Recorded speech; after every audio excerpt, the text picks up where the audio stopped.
드립니다.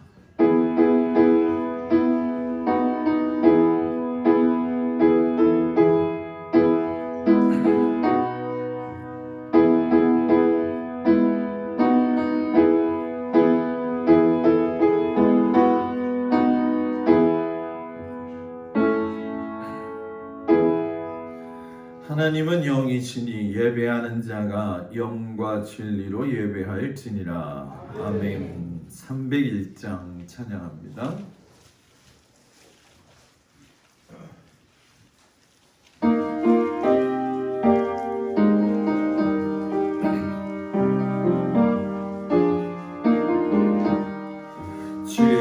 지금까지 지내온 것 주의 크신 은혜라. 한이 없는 주의 사랑 어찌 이를 말하냐. 자나깨나 주의 손이 항상 살려주시고 모든 일을 주 안에서 영통하게 하시네. 몸도 마음도 연약하나 쇠임받아 살았네. 물 붓듯이 부시는 주의 은혜 족하나. 사랑 없는 거리에나 험한 손길을 맬 때 주의 손을 굳게 잡고 찬송하며 가리라. 주님 다시 배올라니 날로 날로 다가와. 무거운 짐 주께 맡겨 오실 날도 멀잖네. 나를 위해 예비하신 고향집에 돌아가 아버지의 음원에서 영원토록 살리라. 아멘. 강민숙 권사님 기도해 주시겠습니다.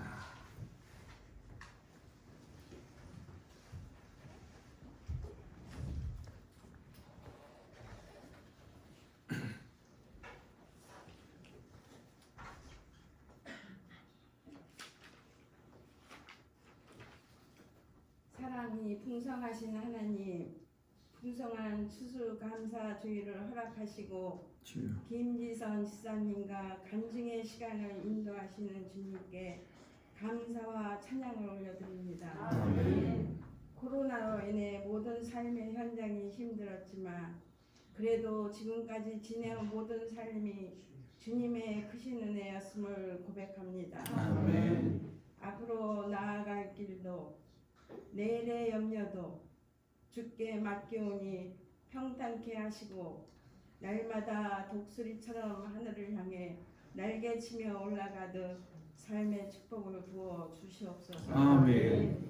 저희들 앞날이 더욱더 복되게 하시고 오늘의 은총을 잃지 않도록 겸손함을 주시옵소서. 아멘. 그리스도의 덕목이 사랑과 섬김이듯 성실하게 그리스도의 가르침을 받은 영향이 가정과 이웃에도 영향을 끼치는 저희들이 되게 하옵소서. 아멘. 힘이 어렵고 힘들어 넘어지고 흔들리기 쉬운 신앙생활 강한 팔로 붙들어 주셔서 준비하는 모든 일들이 아름다운 열매를 맺는 복된 가정들이 다 되게 하옵소서. 아멘. 바쁘신 일정을 뒤로하시고 하나님 사랑하는 마음에 있기에 먼 곳까지 달려온 김지선 지사님께 감사드리며 헌신과 봉사를 통해 말씀하시고자 하는 간증의 시간이 하나님과 함께 하심에 더욱 주님께 영광이요 지사님 가정과 자녀들께 큰 빛이 임하시기를 간절히 기도드립니다. 아멘. 간증을 듣는 저희들 마음밭이 옥토가 되어 30배, 60배, 100배 수확을 얻는 은혜의 시간이 될 줄 믿으며 예수 그리스도 이름으로 기도드립니다. 아멘.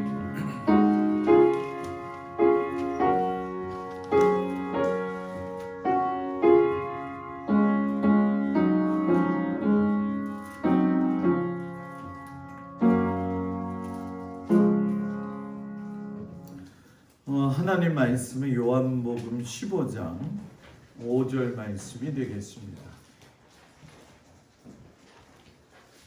요한복음 15장 5절 말씀, 신약성경 173쪽.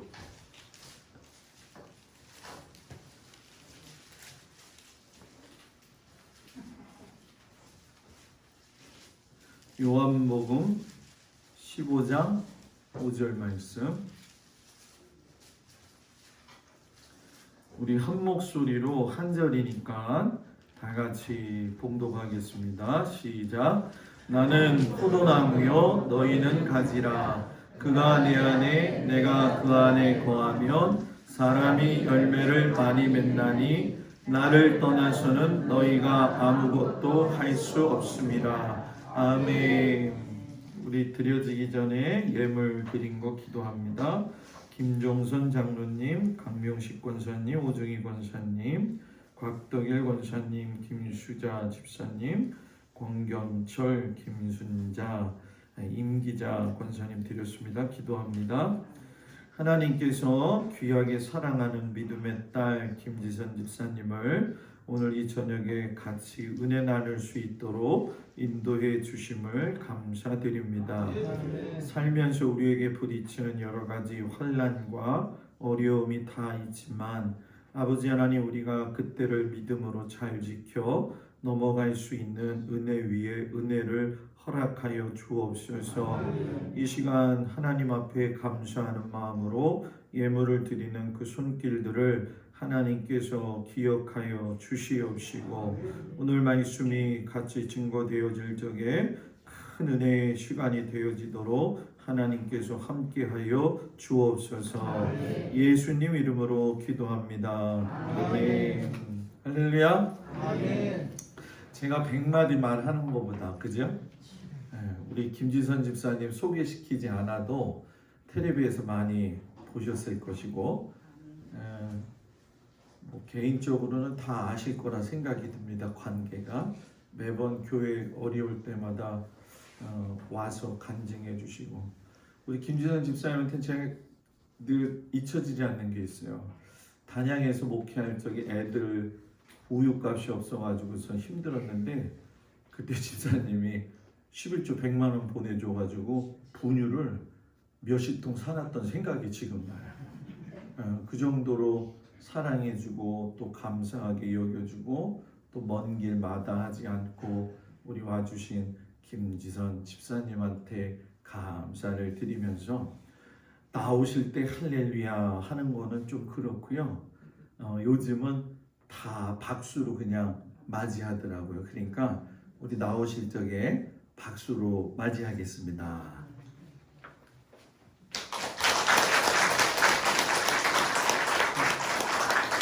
반갑습니다. 키가 작죠? 목사님 보던 사이즈에 맞춰서 지금 카메라도 다 해놓으셨을 텐데 제가 작습니다. 예, 작아도 할 건 다 합니다. 예, 애도 많이 낳고, 예, 여러분 다 아시죠? 네, 저 하면은 이제 개그맨 김지선 하면은 많은 분들께서 다산의 여왕이라는 별명을 지어줬었어요. 왜냐면 제가 연예인 여자 중에 제일 애를 많이 낳았어요. 예, 여러분 아시죠? 제가 몇 명 낳는지 아시죠?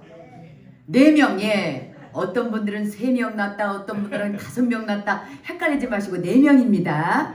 예, 그리고 박지현 씨라고 이제 그 남자 가수가 6명을 낳았다고 그러는데 지가 낳은 게 아니잖아요. 예, 지 와이프가 낳은 거지. 예, 저는 제 몸으로 다 낳았습니다. 예, 제 몸으로 낳고 제가 모유수유도 하고 아무튼 제 고향이 우리 김지영 사모님하고 고향이 똑같습니다.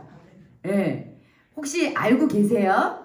예, 김지영 사모님 어머니께서 저의 이모십니다. 예, 저희 엄마랑 저기 김지영 사모님 엄마랑 자매간이십니다. 큰언니, 저희 엄마가 둘째. 예, 이렇게 되는 거예요. 예, 그래서 고창이라는 고장에서 제가 살았어요. 고창 뭘로 유명한지 다 아시죠? 고창하면 뭐가 유명할까요? 순창이고 고추장은 고창은 고창 뭐가 유명할까요? 복분자. 그렇죠. 복분자. 장어. 그렇죠. 고창하면 또 유명한 게 또 하나 있어요.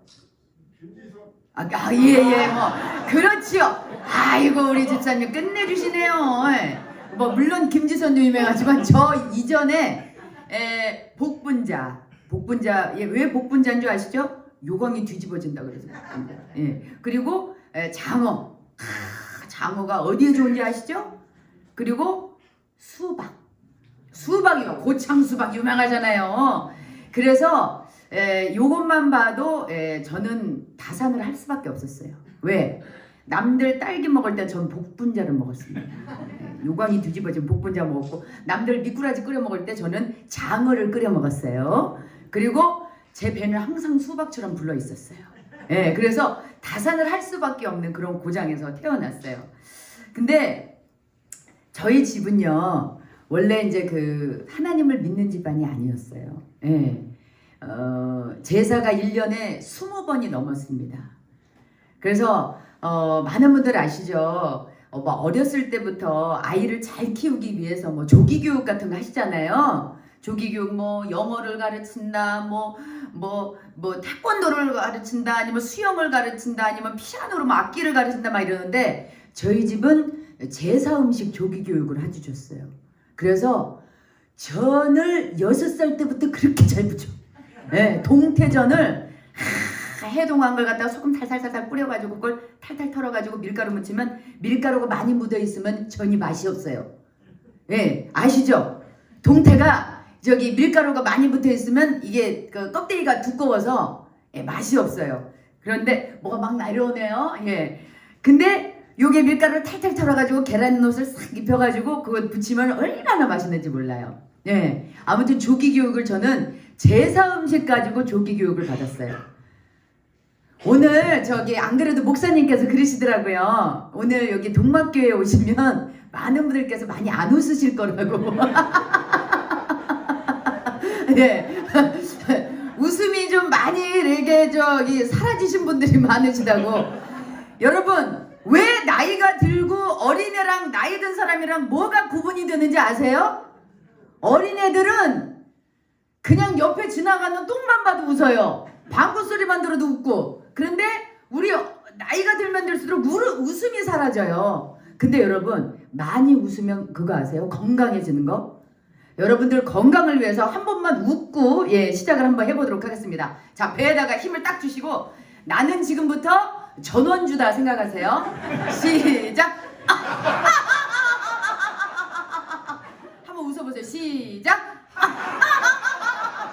저보다 더 크게 웃으신 분에게 상품이 있습니다. 시작. 네, 저기 제일 뒤에 우리 어떤 분이시죠? 네네, 우리 집사님이세요? 자, 좋은 거 주신 거예요? 네? 좋은 거 주신 거예요? 좋은 거예요. 이게 뭐냐면 제가 연예인 합창단의 멤버예요. 근데 저희가 만든 CD거든요.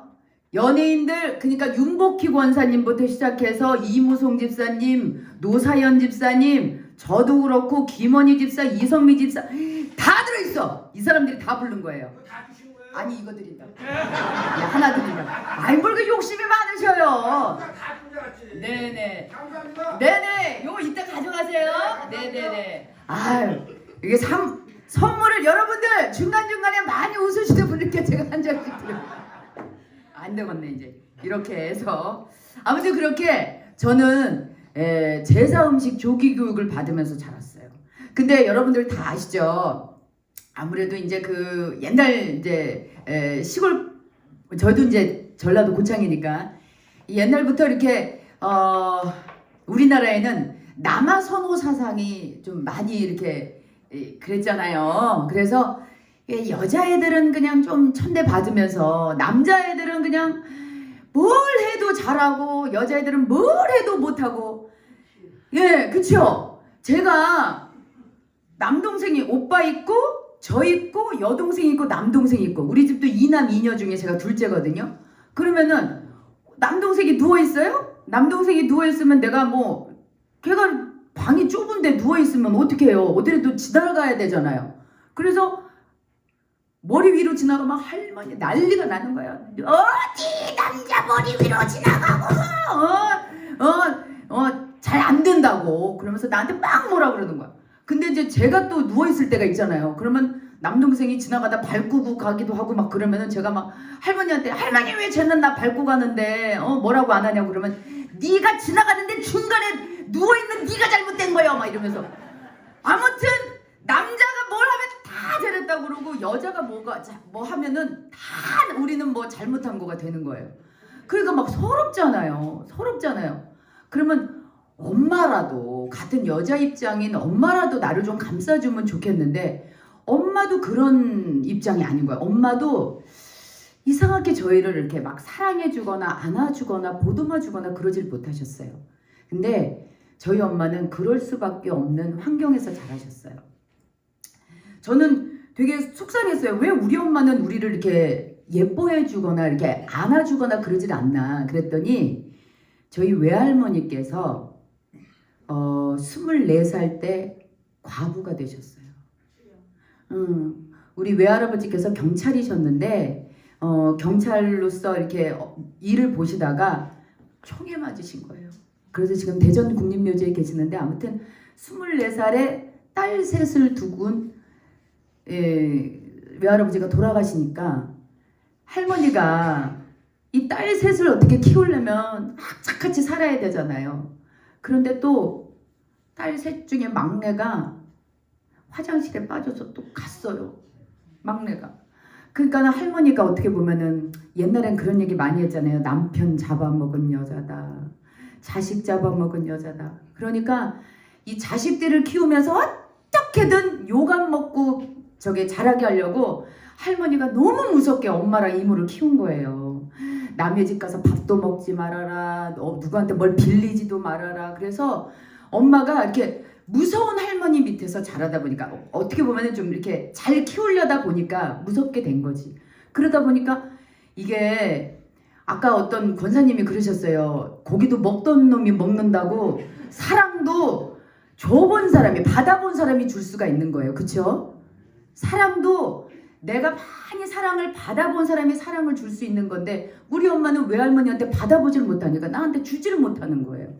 맨날 목욕탕 가면 그렇게 등짝을 맞으면서 우리 엄마는 안아주지를 않았어요. 그러니까 여러분들도 혹시라도 우리 애들이 좀 사랑이 없다 싶으시면 여러분들이 노력을 하셔야 돼요. 저도 우리 엄마한테 받지 못한 사랑 때문에 그래서 너무 외로웠어요. 그래서 제가 중2 때 제 발로 교회를 찾아갔어요. 왜 그랬냐면 너무 외로워서. 아무도 여자는 나는 관심을 가져주질 않는 거예요. 그래서 그때 중2 때 내가 내 발로 교회를 찾아간 거예요. 외로워서. 그래도 아버지하고 부르면 대답은 없지만 그래도 거기 가면 아버지를 찬송할 수 있고 찬양할 수 있고 근데 그때 당시는 그냥 나의 외로움을 달래고 그냥 미래에 대한 그냥 그런 막막하고 불안함 때문에 그냥 다녔지 이렇게 깊이 빠지진 못했던 것 같아요. 아무튼 그렇게 저는 어떻게 보면은 부모님께 사랑도 못 받아 그리고 집안이 너무 가난했어요. 뭐 그렇게 넉넉하지를 못했어요. 그래서 친구를 집에 데려오지도 못했어요. 왜? 대접할 것도 없으니까 데려오지도 못하고 그랬어가지고 좀 외로웠는데 그러면은 좀 방황도 할 수 있잖아요. 좀 엇나가기도 하고 놀 수도 있는데 이게 하나님께서 원래 성품을 착하게 만들어 놓으셔갖고 엇나가지도 않아 내가 그렇게 착하게 살았어요. 왜 그랬냐면 우리 엄마가 너무 불쌍해서 왜 그러냐면 우리 아빠가 저희 아버지가 또 3대 독자예요. 3대 독자인데 그렇게 한량이야. 한량이셔가지고 사실은 저희 그 할아버지가 어마어마한 부자셨어요. 여러분 개인이 저수지를 만들었다면 돈이 얼마나 많았겠어요. 저수지를 만드시고 초등학교를 세우시고 그리고 지금 그 여러분 선운사 아시죠? 선운사 가기 전에 바로 꺾어지기 전에 연기동이라고 그 풍천이 이렇게 쫙 이렇게 그 길이 저기 저 강이 있는데 거기를 딱 넘어가면 저희 할머니 할아버지 사시던 데거든요. 그 고향인데 거기 중앙로를 따라서 쭉 가면 저렇게 막다른 길에 저희 할아버지 집이 있어요. 어마어마하게 잘 살았어요. 어? 네. 그런데 싹 다 해드시고 가셨어요. 그래서 우리 엄마가 저희 친정엄마가 아버지를 만날 때는 정말 이제 아무것도 없는 빈털터리 그때 이제 엄마 아빠가 만나신 거예요. 근데 이제 아빠는 어렸을 때 써버릇 해버릇이 있으셔서 아버지께서 버시면 당신 쓰시기에 바쁘셨고 엄마는 우리를 이제 일수놀이를 해가면서 저희를 키우셨던 거예요. 정말 그런 엄마를 보면서 도저히 내가 엇나가면 안 되는 거예요. 그렇죠? 그래서 정말 착실하게 살았어요. 그런데 공부는 잘 못했어. 얼굴도 안 예뻐. 뭐 할 줄 아는 게 별로 없어요. 우리 이제 김지영 사모님께서는 그때 여러분 야 이렇게 만날 수 있는 사람이 아니었어요. 고창 전라도에서 무슨 성악 콩쿠르만 하면 대상은 우리 김지영 사모님. 정말 그래서 막 서울까지 이렇게 그 대회 가고 막 그랬던 우리 사모님이셨어요. 그런데 이제 신학대에 가셔서 우리 목사님을 만나셔가지고 너무 빨리 결혼을 하시더라고요. 25세 첫째를 하시더라고요. 네, 너무 빨리 결혼을 하셔가지고 아무튼 그것도 하나님의 부르심 때문에 하신 거니까. 근데 이제 거기에 비하면 저는 진짜 아무것도 없어. 얼굴 이제 그때 당시 이제 저는 이렇게까지 이쁘지 않았습니다. 지금은 정말 뭔 은혜인지 모르시고 많이 이뻐졌어요. 진짜 신문을 봐서 깜짝 놀라셨죠? 내가 알던 김지선이 아닌데 깜짝 놀라셨죠? 너무 이뻐가지고 그 김지선이 김지선이에요. 방송 생활을 32년을 했는데 어머 늙지도 않아. 이게 바로 성령 샤워예요. 성령 마사지.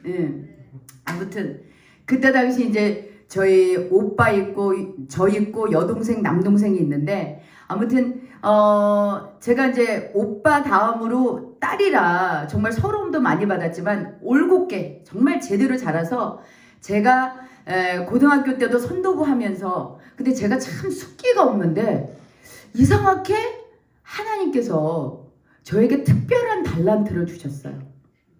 뭔가를 들으면 똑같이 해요.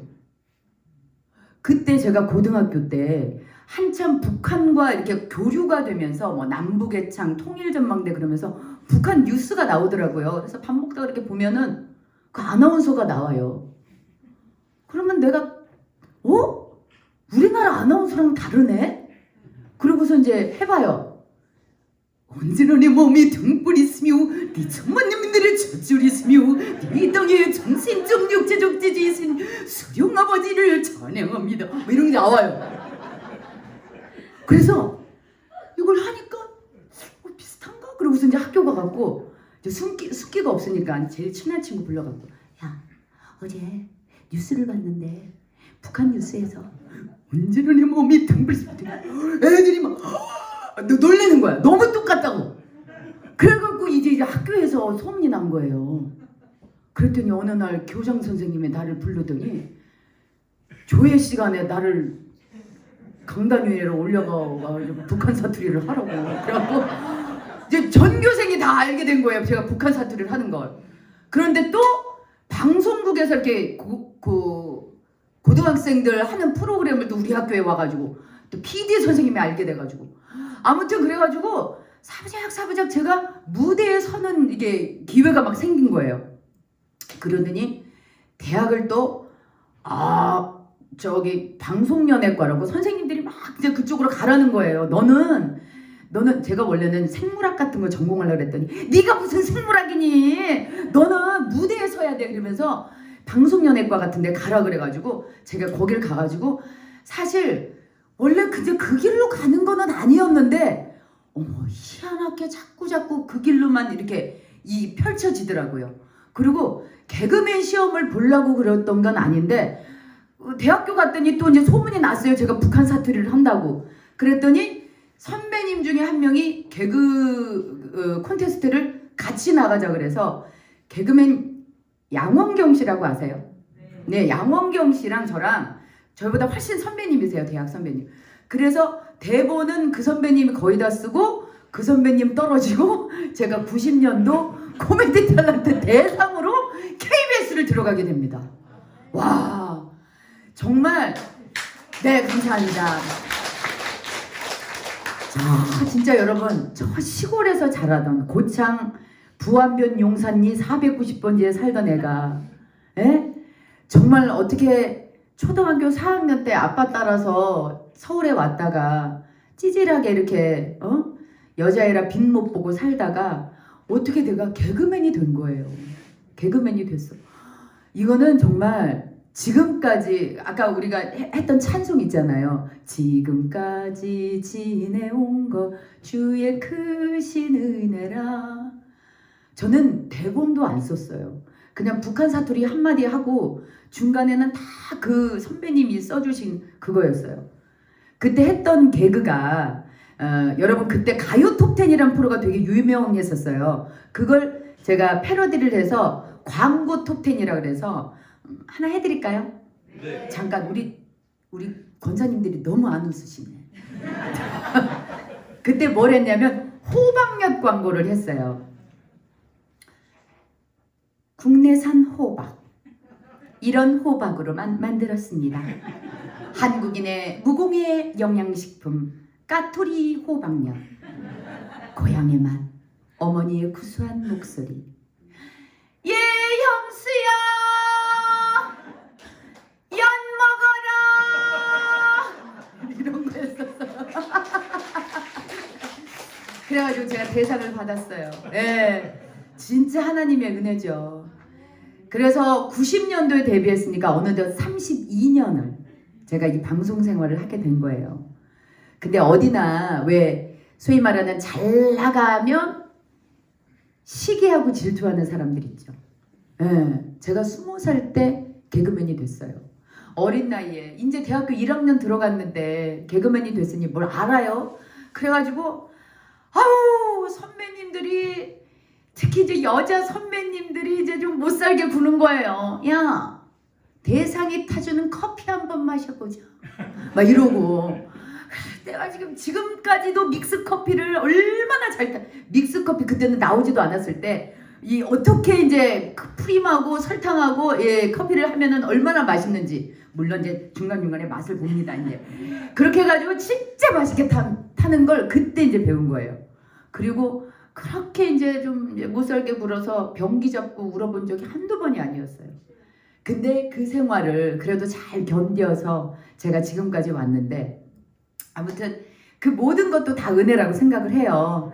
아마 그 선배님들의 소위 말하는 괴롭힘이 없었으면 너무 편하게 살았으면 또 제가 나중에 왔을 어려움들 속에서도 제가 아마 잘 극복하지 못했었을 것 같아요. 헝그리 정신이라고 그러죠. 예. 힘들었을 때 극복할 수 있는 그런 헝그리 정신을 갖고 있었고 그러다가 제가 이제 나이는 차는데 저는 제가 한 30대 정도 되면은 이제 결혼을 해서 애 둘 정도 있을 거라고 생각을 했거든요. 근데 짝이 안 나타나네. 근데 여동생이 저보다 먼저 결혼을 했어요. 그래서 아이 둘을 낳았어요. 그랬더니 할머니가 저만 보면 밥값 하냐? 에? 그럼요 할머니 나 돈 벌어야 했더니 그것이 밥값이 아니다 막 이러면서 계속 밥값 하냐고.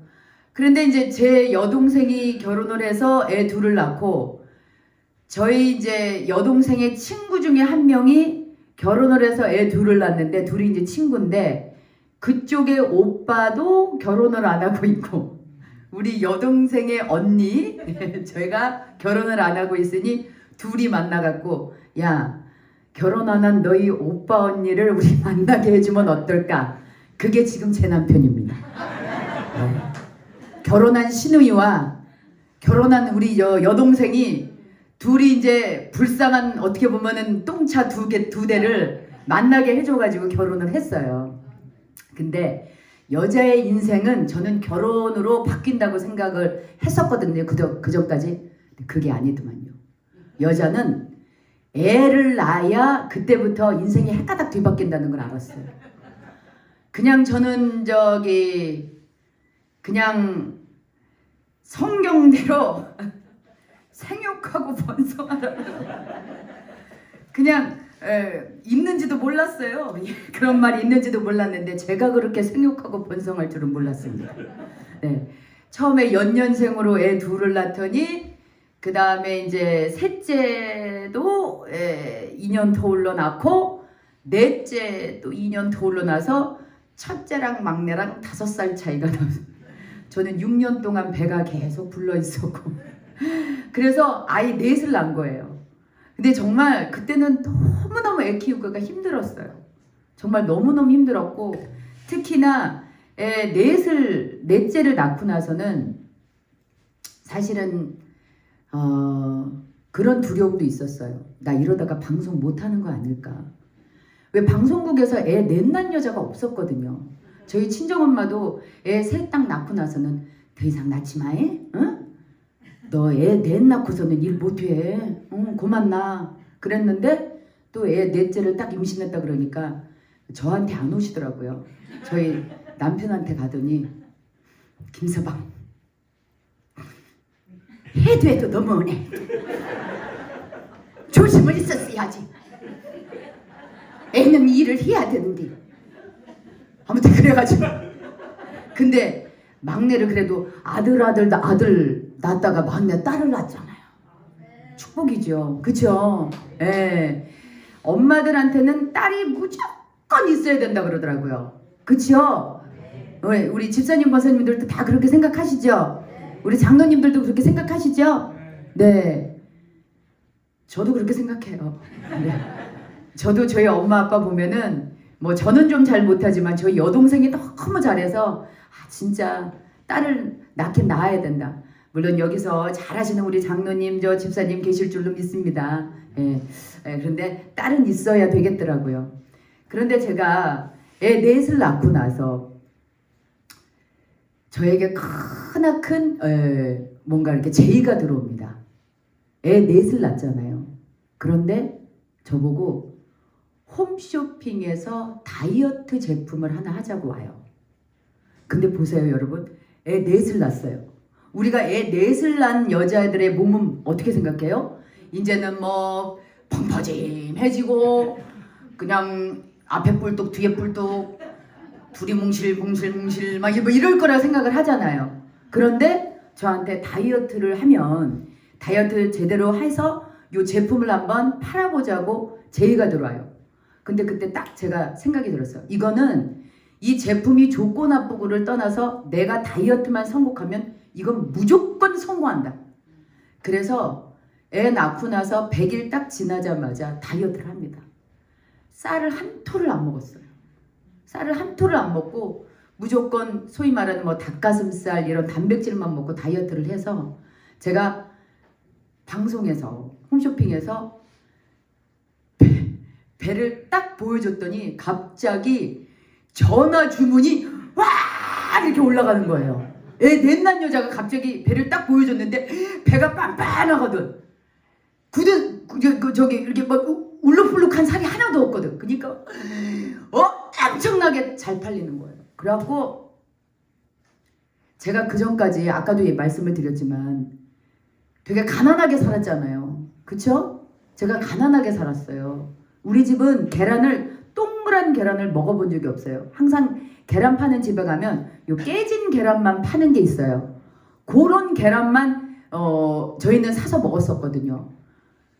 그래서 저는 가난이 지긋지긋했었어요. 그래서 항상 기도를 했었어요. 하나님, 제 통장 좀 채워주세요. 제 통장 좀 채워주세요. 그런데 자꾸 주님은 제 배만 채워주시더라고요. 이 통장이라니까 왜 배로, 이 배가 아니라 통장이라니까. 근데 와, 통장이 채워지기 시작하는데 그때 당시 여러분, 제가 한 달에, 여러분 놀라지 마세요, 2억을 벌었어요. 그걸 한 달만 버는 게 아니라 7달을 2억을 벌었어요. 매달 2억씩. 그러면 진짜 왜 돈 가지고 막 이러면서 좋아할 것 같죠? 여러분, 아무리 2억을 번다고 해도 그러면 일을 얼마나 해야 되는 줄 아세요? 제가 그때 TV 프로그램 3개랑 라디오 매일매일 하는 프로그램 하나랑 하루에 홈쇼핑을 3개에서 4개를 했었어야 돼요. 그러면 하루에 잠을 2시간 아니면 3시간밖에 못 자는 거예요. 근데 막내를 지금 낳고 나서 1년이 안 됐는데, 몸이 다 내 몸 상태로 안 왔는데 쌀은 못 먹어요. 계속 굶어야 돼요. 그러면서 잠도 못 자요. 그러니까 사람이 미칩니다. 미쳐가는 거예요, 사람이. 내가 그렇게 기도를 했는데, 하나님 제발 좀 가난 싫어요. 지긋지긋한 가난 싫어요. 우리 아빠 당신 버는 거 다 자기가 쓰시고, 우리 엄마 일수놀이에서 한 달에 한 번씩 저 굳은 살 가위로 잘라내면서 막내 업고 다니면서 저 돈 받으러 다니고, 제발 우리 엄마 저런 거 싫어요. 하나님 나 가난 너무 싫으니까 제발 저 통장 좀 채워주세요. 그렇게 울면서 기도하면서 개그맨 돼서 통장 채워지고 한 달에 2억씩 버는데 하나도 기쁘지가 않은 거예요. 내가 잠도 못 자고 내가 정말 사랑하는 가족과 함께 보내야 되는 이 기쁜 시간을 나는 일만 하면서 살아야 되고 돈만 벌면서 살아야 되는데 미치겠는 거예요. 내가 일을 끝내고 나서 집에 3시에 와가지고 잠을 자면은 아침에 애들이 얼마나 엄마가 보고 싶어요. 며칠 만에 보는 엄마니까 막 침대로 달려들어서 아 이러면서 나를 막 깨워요. 그러면은 저는 이제 단잠 자기 시작했는데 애들이 깨우니까 제가 어떻게 했는지 아세요? 저희 남편한테 애들 안 데리고 나가! 막 소리를 지르는 거야. 미친 여자처럼. 왜? 난 자야 되니까. 또 일을 해야 되니까. 그러면 남편이 와갖고 애들 막 데리고 나가요. 그러면 애들은 막 엄마한테 막, 나는 우리 정복이 딸을 안아보지를 못하는 거예요. 한 달에 2억씩 버는데. 그러면서 우울증이 오는 거예요. 너무너무 우울증이 심해서 이렇게 날아가는 비행기만 봐도 저걸 타고 가는 사람들은 얼마나 행복할까. 정말 사는 게 하나도 기쁘지가 않은 거예요. 그냥 돈 버는 기계 같은 거예요. 아무도 나한테 너 돈 잘 번다, 돈 벌어줘서 고맙다라고 얘기하는 사람도 없고, 나는 왜 이러고 살아야 되나. 그러더니 급기야는 정말 죽고 싶어서 정말 이렇게 운전을 하다가 이렇게 고가도로 가잖아요. 그럼 핸들을 조금만 틀면 똑 떨어지겠지, 이런 생각을 몇 번이나 했는지도 몰라요. 정말 너무너무 죽고 싶은 거예요. 근데 하루는 새벽에 일을 하러 나가야 되는데 제가 스케줄이 그렇게 많으니까 우리 매니저도 뻗은 거예요. 아무리 얘를 기다려도 안 와. 전화를 해도 전화를 안 받아요. 그래서 어떻게 일을 하러 가긴 가야 되는데, 그래서 제가 제 차를 몰고 나갔어요. 제 차를 몰고 나가서 막 화가 나는 거예요. 아니 지가 뭐가 힘들어? 일은 내가 하는데 밥은 내가 굽는데 지가 뭐가 힘들어? 막 그러면서 화가 나가지고 일단 가가지고 일을 했어요. 그 일을 하고 딱 나왔더니 매니저가 밖에서 떨면서 기다리고 있는 거예요. 일단 집에 가자. 그러면 제가 차를 두고서 매니저 차를 타고 또 나가야 되니까. 그래서 집에 가는데 막 너무너무 화가 나는 거예요. 얘한테. 지가 뭐가 피곤하다고 못 나와. 막 이러면서 화가 났어. 근데 제가 너무 화가 나니까 막 운전을 과격하게 하는 거예요. 뒤에서 애가 따라오니까 나 이만큼 화났다는 걸 막 보여주려고 막 이렇게 운전하는 거예요. 그러다가 제가 트럭을 봤습니다. 사고가 났어요. 교통사고가. 딱 받고 나서 딱 멈추고 나서 앞에 트럭 운전사가 내리더라고요. 딱 내리더니 제 차 문을 딱 열어요. 그러더니 저를 딱 보더니 저는 괜찮습니다. 예, 저는 괜찮습니다. 그러고 가더라고요. 제가 왜 그랬냐면 제가 차 안에서 미친 이러면서 계속 두드리고 있으니까 진짜 미쳤나 보다. 정말 미쳤나 보다. 그러고서 그냥 가더라고요. 근데 제가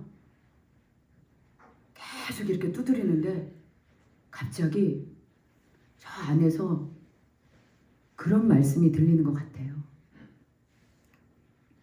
지선아, 너 이러다 죽는다. 너 이러다 죽는다. 내가 이렇게라도 너 막을 수밖에 없었다. 라는 마음이 딱 드는 거예요.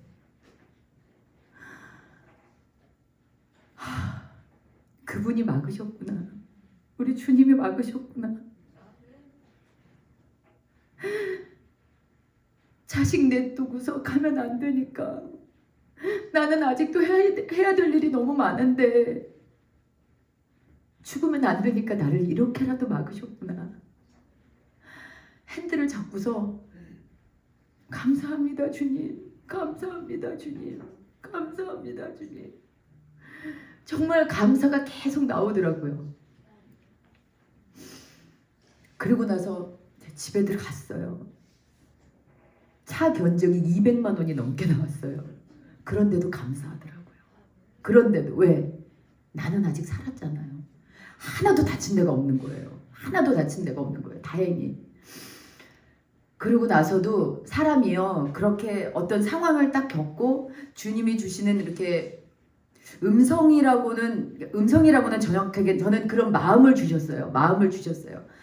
그런데도 사람이 이렇게 한 번에 바뀌지가 않아요. 그런데도 계속 몸이 피곤하고 힘이 드니까 자꾸 죽고 싶은 생각은 계속 드는 거예요.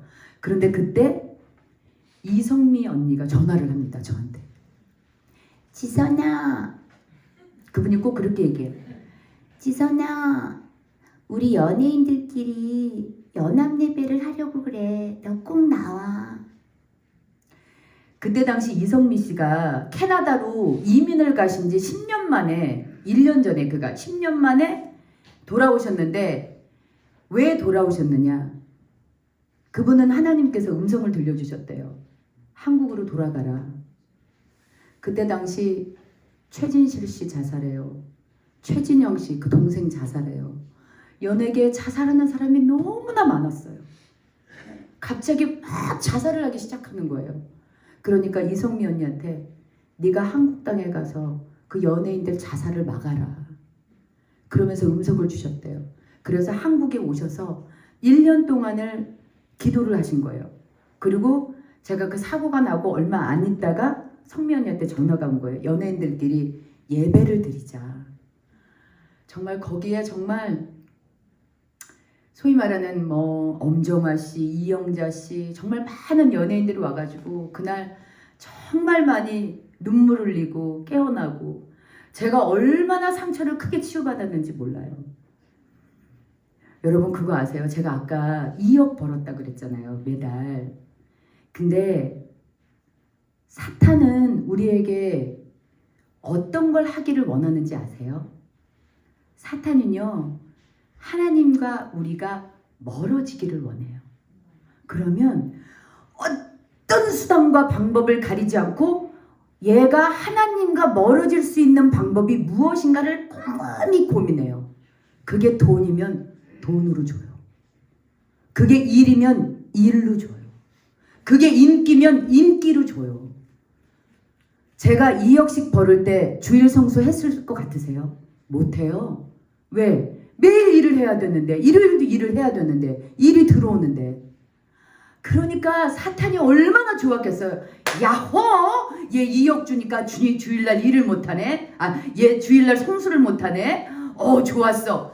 그래서 막 계속 때려 붙는 거예요. 저한테 물질적으로 일을 주고 돈으로 주고 막 이러면서 인기를 주고 그러니까 주일 성수를 못하는 거예요. 사탄은 나를 이렇게 이용하는구나. 그래서 성미 언니가 그때 그랬어요. 지선아, 일 너무 많이 하는 거 너한테 안 좋아. 그래서 처음엔 이 언니가 나를 질투하나? 나 일 많은 거 질투하나? 그랬는데 정말 그게 맞는 거더라. 일을 많이 하는 거 절대 그게 좋은 게 아니더라고요. 그래서 사실은 그때 당시 애 넷 낳으니까 주위에서 그래요.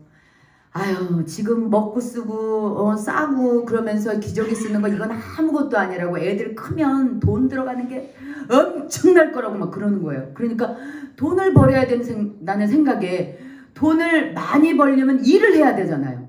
그래서 일이 없으면 사람이 불안해지는 거예요. 그런데 제가 겪어봤잖아요. 돈 2억 벌어봤어요. 매달 2억씩 벌어봤어요. 그런데 그게 하나님과 멀어지는 일이라는 걸 딱 알게 되니까 일이 없어지니까 어떻게 생각되는 줄 아세요? 하나님께서 나 너랑 더 가까워지고 싶어. 너 가족들이랑 함께하는 시간 너무 없었지? 그러면 이 시간 가족들하고 좀 보내. 네 주위의 사람들, 어려운 사람들, 힘든 사람들 좀 둘러봐. 그런 시간을 주시는 거라고 생각하고 그 다음부터는 일이 적어지잖아요. 불안하지가 않은 거예요. 근데 일이 적어졌을까요? 지금까지도 악착같이 일해요. 많은 분들께서 저한테 지금 아까 저 올 때 다리 다친 거 보셨죠? 네. 다시 한번 보여드릴까요?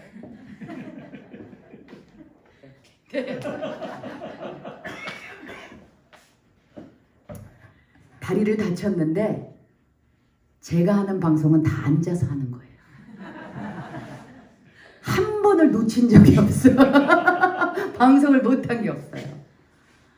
정말 일이 없어서 그전에는 그렇게 불안하고 떨고 그랬던 사람이 일이 없어도 그걸 즐기고 있는 거예요. 여유 있게.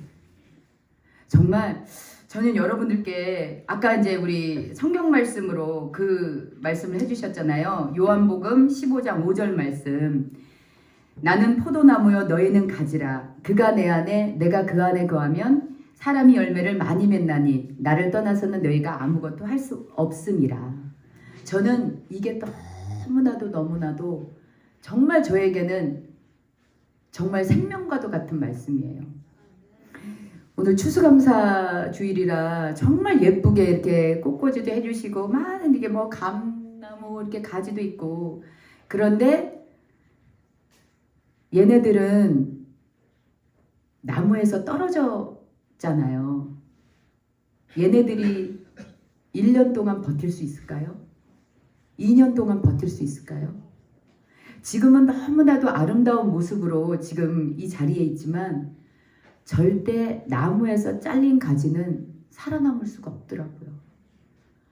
아무리 지금 예쁘고 그러니까 우리는 하나님 떠나서는요. 그때 당시 나의 인기는 아무리 내가 잘 나가고 아무리 내가 사람들한테 박수갈채를 받아도 가지가 하나님 떨어져서 똑 떨어져도 나오면 언젠가는 말라 죽게 되더라고요. 그래서 저는 여러분들께서 그 나무에 포도나무에 꼭 달라붙어 계시길 바래요. 저희 연예인들끼리 예배를 보면서 소위 말하는 거기서 난다긴다 하는 사람들 많이 옵니다. 예. 김용만 씨도 오고요. 아이돌 그룹에서 정말 잘 나가던 친구들도 오고요. 정말 저 탑까지 찍어서 매일매일 TV에 나왔던 사람 한 방에 꼬꾸라지는 것도 봤고요. 또 꼬꾸라졌던 사람 다시 이렇게 세우시는 것도 봤고요. 인기는 정말 한순간에 있다고도 없어지고 그래요. 그런데 우리는 정말 피투성이가 되서라도 하나님 꼭 붙잡고 있어야 돼요.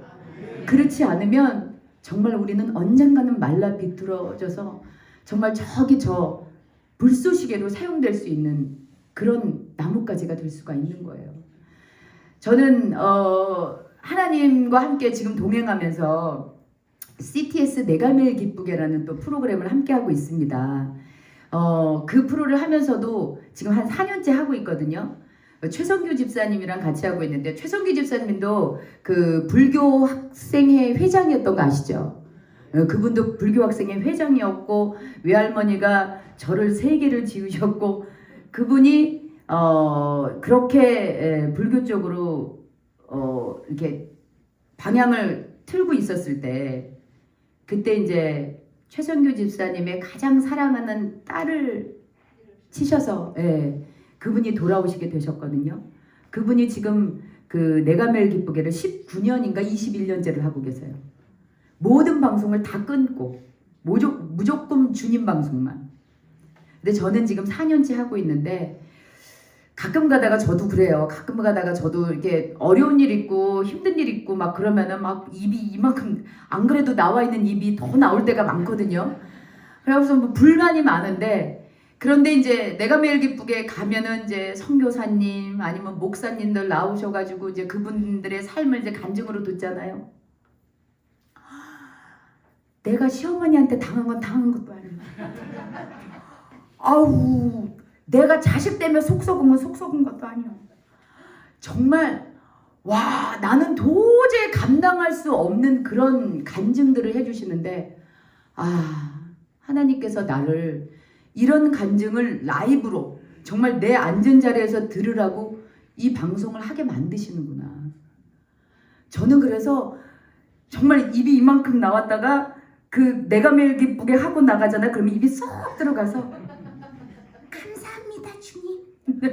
정말 그분들에 비하면 저는 정말 구름 위를 날아다니는 거예요.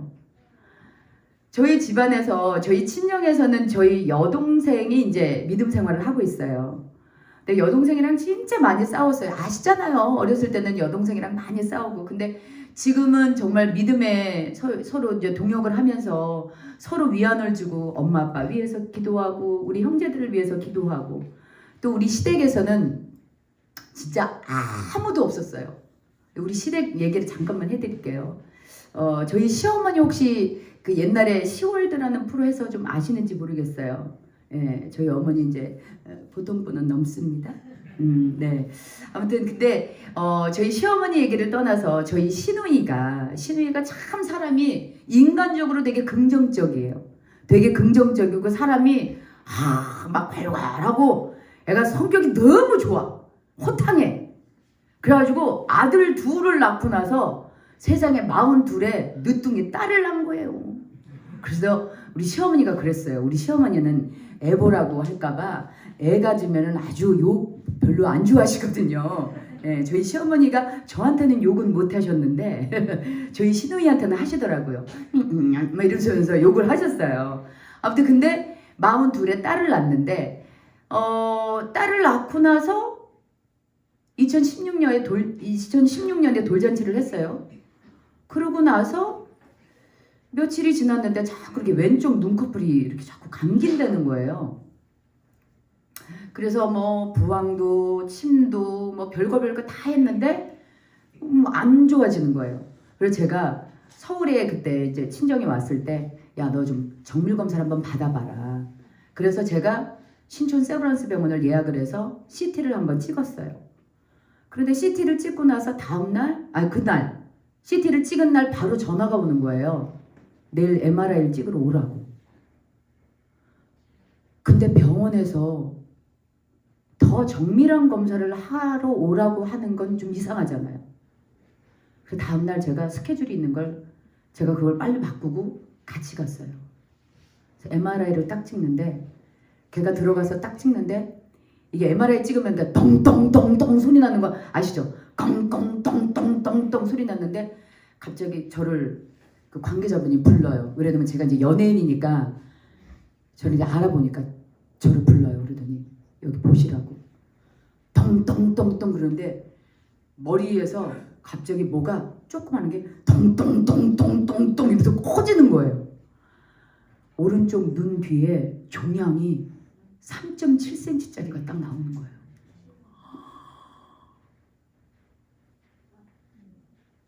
얘는 돌쟁이 딸이 있는데, 그런데 그 애가 긍정적이고 언니 내가 괜찮아. 아유 뭐 나는 잘 살 수 있어. 딸 42이 나면 어때? 아유 나는 얘 너무 이뻐. 괜찮아. 안 힘들어. 그러던 친구가 언니 나 어떡해. 언니 나 어떡해. 언니 나 이걸로 죽으면 어떡해. 우리 딸 내가 못 키우면 어떡해. 이러면서 저를 자꾸 막 우는 거예요. 그래서 괜찮아. 방법이 있을 거야. 괜찮아. 야, 발견하게 하셨다면 고치시겠다는 뜻이야. 고치시겠다는 뜻이야. 걱정하지 마. 그래서 제가 성모병원, 세브란스 모든 병원을 다 섭외를 해가지고 그 분야의 최고의 권위자를 만나서 한 달 만에 수술을 하게 돼요. 수술을 하는데 얘가 이제 벌벌벌 떠는 거예요. 언니 나 우리 딸 못 알아보면 어떡하지? 나 바보 되면 어떡하지? 나 어떡해 언니? 걱정하지 마. 야 내가 애 넷 낳았는데 5은 못 키우겠냐? 걱정하지 말고 네 딸 내가 잘 키워줄 수 있으니까 걱정하지 말고 너는 수술만 잘 받아. 언니 너무 고마워. 언니 근데 난 너무 무서워. 너무 무서워. 걱정하지 마. 우리 연예인 연합예배에서 네 기도 제목 놓고 다들 통성기도하면서 기도하고 있어. 걱정하지 마. 그리고 마침 그때 이성미 씨가 유방암을 갖고 있었잖아요. 우리 저 신우이가 그 언니 한 번만 만나봤으면 좋겠대. 아팠던 분 한 번만 만나서 얘기 좀 해주면 안 되니. 그래서 이성민이한테 부탁했더니 또 가준 거예요. 병실에 가서 같이 기도해주고 걱정하지 말라고. 그래서 우리 신우이가 머리를 이렇게 따가지고 여기 뚜껑을 열고서 수술을 했어요. 수술은 잘 됐어요. 오른쪽에 살짝 마비가 오고 여기가 함몰이 되기는 했어도 딸도 알아보고 운전도 하고 지금은 엄마 아빠한테 효도하고 싶다고 저희 시어머니 시아버님 2019년 11월 달에 부산으로 모시고 가서 본인이 엄마 아빠를 케어하겠다 그래서 지금 어머니 아빠도 모시면서 너무나도 잘 살고 있어요. 그리고 나서 주님 만나게 된 거예요. 네, 정말 세상에 아무리 긍정적으로 본인이 정말 나는 정말 다른 거 다 걱정 없이 살 수 있다라고 하던 우리 신우이도 정말 죽음 앞에서는 한없는 촛불과도 같은 존재였더라고요. 그런데 정말 우리가 합심해서 기도해주고 하나님이 너를 지켜 보호하고 계시다. 너를 병을 발견하게 하시고 그렇다면 낫게 하신 분도 그분이시다라고 얘기하니까 하나님 딱 만나서 그 친구가 간증도 하고 간증도 하면서 정말 지금도 신앙생활을 코로나 때문에 조금 이제 면역력이 많이 약해져서 온라인 예배를 드리고 있지만 그래도 하나님 붙잡고 열심히 살아가고 있습니다. 그리고 저희 시어머니도 저한테 결혼할 때 그랬어요. 너는 결혼해서 너가 교회 다니는 건 괜찮지만은 너희 신랑 우리 아들은 데려갈 생각하지 마라 하셨었거든요.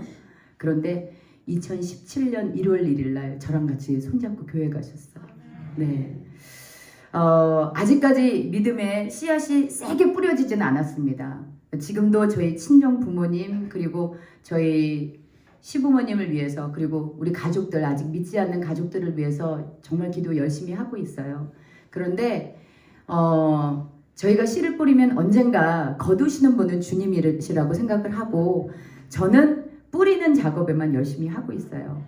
그리고 저는 그 생각이 들어요. 제가 아무리 정말 이제 그 신앙생활을 하면서 정말 어려움이 오더라도 사실은 제 이 어려움들이 바뀌지는 않거든요. 제가 아무리 신앙생활을 열심히 하더라도 우리 아이들 아파요. 다치기도 하고. 그런데 제가 생각하는 게 달라지더라고요. 저희 애가 막내 딸이 팔꿈치 뼈가 부러진 적이 있어요. 그런데 병원에 이렇게 딱 갔는데 그 의사가 그러더라고요. 팔꿈치에 성장판이 다쳐서 팔이 이렇게 삐뚤어 자랄 수도 있다고 딱 얘기를 하는데 저는 딱 그 생각이 들더라고요. 아, 하나님께서 얘를 요 팔꿈치를 하나님의 정말 도구로 사용하실 수도 있겠다. 응? 하나님 감사합니다. 우리 아이가 이 팔꿈치, 휘어진 팔꿈치로 하나님을 선포할 수 있고 하나님께서 왜 다른 데 더 다칠 수도 있었거든요. 하지만 요 팔꿈치 하나 다친 거 지금은요 그 팔꿈치로 철봉 잘 매달리고요 총싸움도 잘하고 여자인데 정말 잘 놀아요. 건강하게 지금 잘 자라고 있거든요. 근데 이게 생각이 바뀌는 거예요. 하나님 감사합니다. 다리가 아니라 얼굴이 아니라 팔꿈치 다치게 해주셔서 감사합니다. 그래서 의사 선생님이 아이가 다쳤는데도 엄마 아빠가 너무 담대해서 친엄마인가? 그런 생각을 하셨대요. 너무 담담하게 받아들여서. 그리고 저희 아들도 사실은 둘째도 지금 많은 방황을 하고 있어요. 근데 머리도 노랗고 귀도 뚫고 코도 뚫고 입도 뚫고 학교도 안 다니고 있고 지금 방황을 하고 있는데 저는 또 그 생각을 해요. 방황하는 얘는 오죽 얼마나 답답할까. 나라도 믿어주자. 그래서 사랑한다는 얘기 계속 하고요. 성경 말씀에 나와 있잖아요. 예. 아무리 그 탕자가 막 안 좋은 일 다 하고 있어도 사랑하는 아버지가 든든하게 버티고 있어주면 돌아오게 돼 있어요. 예. 그래서 저도 저희 아들이 분명히 우리 하나님께서 힘들고 아픈 아이들을 건지는 데 사용하실 거라고 분명히 믿고서 지금은 그 아이를 어떻게든 사랑하고 이해해 주려고 노력합니다. 하나님 믿는다고 절대 우리에게 고난이 없지는 않아요. 그렇죠? 고난이 없지 않고 어려움이 없지는 않은데 그걸 바라보는 우리들의 시선이 달라지는 것 같아요. 그렇죠? 그래서 저도 오늘 아마 이제 새신자이신 분들은 오늘 아마 아무도 안 계시고 우리 동막교회 다니시는 분들만 오신 것 같아요. 저는 정말 이렇게 가족적인 분위기의 교회를 상당히 좋아합니다. 교회가 크면 클수록요. 근데 잠깐 왔다가 가시는 분들도 너무 많고 누가 누군지도 몰라요. 그런데 여기 계시면 이제 저 집에 밥그릇 수나 숟가락 몇 개인지도 다 아시잖아요. 오늘도 저한테 순무김치 주신 분, 저기 쌀 주신 분, 새우젓 주신 분, 고구마 주신 분, 지금 저기 맵쌀, 찹쌀 주신 분. 이루 말할 수 없이 너무 많아서 그리고 식사 대접해 주신 우리 권사님 계시죠? 배가 너무 불러가지고 제가 저 예배를 8시로 옮겨야 될 것 같아요 할 정도로 정말 너무나도 대접을 잘 받고 저기 왔는데 아무튼 저는 이렇게 우리가 정말 이게 점점 나이 먹어가면서 저도 이제 나이가 먹어가잖아요. 한 식구 같은 동역자들이 있다는 게 얼마나 감사한지 몰라요. 정말 이렇게 가족같이 식구같이 이렇게 지내시는 여러분들이 서로를 위해서 기도해 주시고 서로를 위해서 응원해 주시고 함께 하신다면 진짜 이게 바로 하나님이 원하시는 교회의 모습이 아닐까 싶습니다. 제가 아까 들어오기 전에 조혜련 집사님하고 또 통화를 했어요. 조혜련 집사님 어떤 분인지 아시죠? 저기 바깥에 이제 호랭이교 믿고 있다가 하나님께로 돌아온 그런 저 축구 잘하는 여자 한 명 있어요. 네, 그 집사님 아마 여기 오실 겁니다. 오셔서 아마 그분 또 간증을 하실 텐데 이제는 동막교회를 저도 정말 내 이웃의 교회라고 생각을 하고서 왜 우리 지영 언니가 저에게는 지영 언니거든요. 지영 언니가 계시는 교회고 우리 형부가 계시는 교회이기 때문에 여러분들께서 다음에는 펜션으로 놀러 갈지 아니면 여러분들이 운영하시는 횟집으로 놀러 갈지 모릅니다. 근데 저희 집에 가면은 잘해주시고요. 여러분들과 함께 같이 나이 먹으면서 같이 기도하면서 살았으면 좋겠어요. 저희 가정과 저희 또 사역을 위해서 저의 사역을 위해서도 여러분들께서 기도 많이 해주셨으면 좋겠습니다. 오늘 함께 해주셔서 고맙습니다.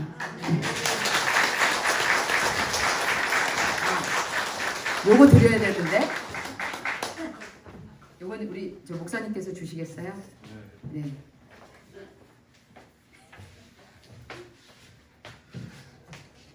이 제일 곤욕스러워요, 그죠? 기도해보고 어떻게 나눌 건가. 칼로 반씩 자르든지 뭐 방법을. 요걸 뭐 어차피 신주표 집사님 저기 하셨으니까 감사. 제가 우리 김지선 집사님 가장 그 라이벌로 느끼는 게 누구냐면 남편이에요. 저처럼 잘생겨가지고 거의 쌍벽을 이루거든요. 그 정도로 잘생겼어요. 아주 너무너무. 집사님하고 뭐 이제 제가 몇 번 계속 이제 만나서 지금까지 왔는데, 지난번에 만났을 때는 토크식으로 했는데 오늘 보니까 참 많이 사연도 있었고 힘들었구나. 우리도 그렇게 힘들게 지금까지 왔는데 우리 김지선 집사님도 많이 힘들었구나, 그런 생각이 들었어요. 그래서 그런 것 같아요. 사연 없는 사람은 없지만 하나님 안 믿고 사는 사람처럼 억울한 사람도 없을 거다. 그러니까 우리 모든 성도들이, 전 늘 말씀드리잖아요. 예수 믿는다고 해서 문제가 없는 건 아니다. 중요한 건 마음의 태도다. 올 한 해 우리 이제 어떻게 보면 결산이잖아요.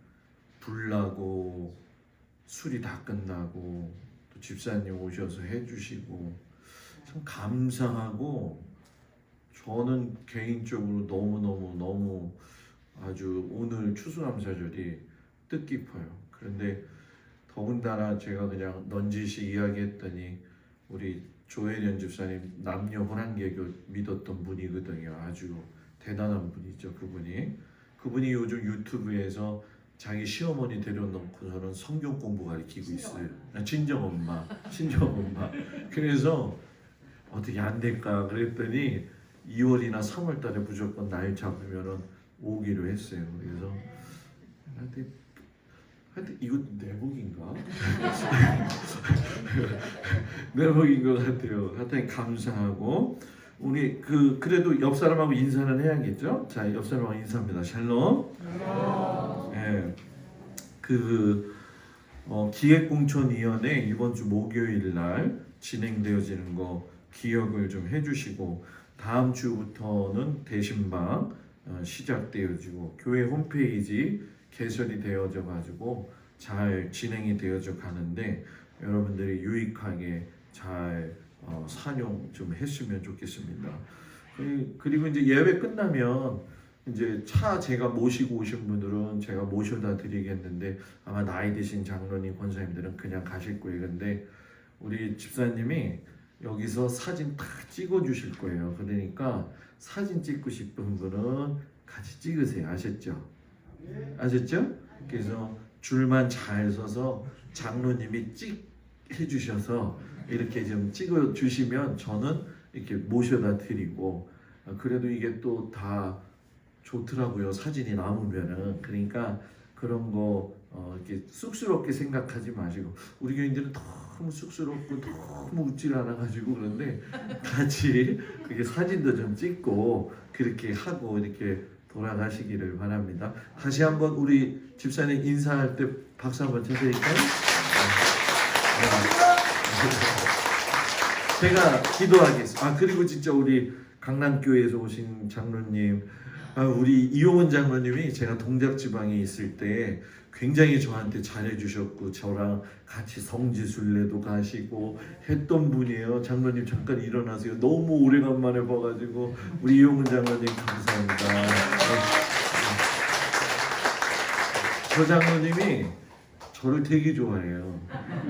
제 착각인지 모르겠지만 제가 시무했던 교회 장로님보다도 저를 더 좋아하셔요. 저도 그만큼 좋아하는 장로님이실 때 와주셔서 감사하고, 우리 각덕일 권사님네 둘째 식구네도 오셔서 감사하고, 임기자 권사님 감사하고, 김정림 권사님 언니 와서 감사하고, 또 모르는 사람이 왔는데 하여튼 감사하고, 다 감사합니다. 제가 기도하고 마치겠습니다.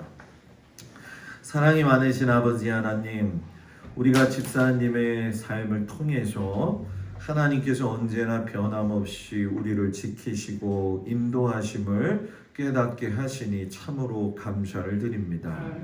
저와 나의 삶에 사연이 있어서 살아오면서 부딪히는 여러 가지 어려움들이 있는데 다 같이 그 믿음의 경주를 잘 완주할 수 있도록 은혜 내려주시기를 간절히 원합니다.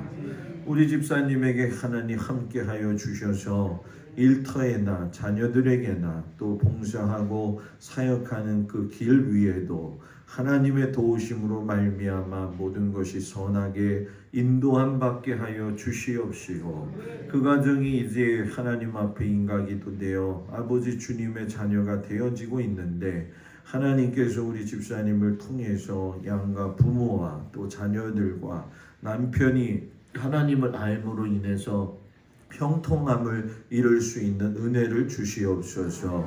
오늘 또한 이 저녁에 늦게 주님 앞에와 같이 은혜를 나눈 우리 모든 성도들 한 해를 마무리하면서 주의 은혜가 너무나 크오니 감사하면서 아버지 이제 대림절을 더욱더 준비하고 내년을 준비하면서 우리의 믿음이 정말로 한층 자랄 수 있게 하시고 모든 것을 완벽하다 생각하지 말고 주님 부르시면 갈 수밖에 없사오니 아버지여 있을 때에 더욱더 주님을 사랑하고 사모하고 살 수 있는 은혜를 주시옵소서.